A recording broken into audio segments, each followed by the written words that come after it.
നമ്മൾ മനുഷ്യർ ജീവിച്ചിട്ടുണ്ടായിരുന്നത് കൂട്ടം കൂട്ടമായിട്ടാണ്, ട്രൈബ്സ് ആയിട്ടാണ്. അങ്ങനെ ജീവിക്കുന്ന സമയത്ത് പരസ്പര സഹകരണം വളരെ ഇമ്പോർട്ടൻ്റ് ആണ്. അതായത് പണ്ടുണ്ടായിരുന്ന ഒരു സഹകരണം എന്ന് പറയുന്നത് ഒരു കാര്യം അങ്ങോട്ട് ചെയ്തു കൊടുത്താൽ തിരിച്ച് വേറെ രൂപത്തിൽ സഹായം കിട്ടണം എന്നുള്ളതാണ്. റെസിപ്രോക്കൽ അൾട്രൂയിസം എന്നാണ് പറയുക. അതായത് ഞാൻ നിനക്കൊരു പാത്രം ഭക്ഷണം തന്നു കഴിഞ്ഞാൽ വേറൊരു ദിവസം വേറൊരു ഭക്ഷണം എനിക്ക് ഷെയർ ചെയ്യണം. ഇങ്ങനെ പരസ്പര സഹകരണത്തിലൂടെയാണ് നടന്നുകൊണ്ടിരുന്നത്.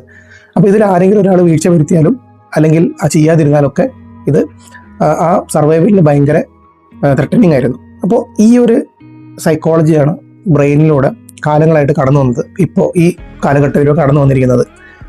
അതിൽ ബ്രെയിൻ മാക്സിമം ആക്ട് ചെയ്യുന്നത് ഒരു അക്കൗണ്ടൻ്റ് ആയിട്ടാണ്. ഒരു അക്കൗണ്ടൻ്റെ ഡ്യൂട്ടി എന്താ? വരവും ചെലവും തുല്യമായിട്ട് പോകണം.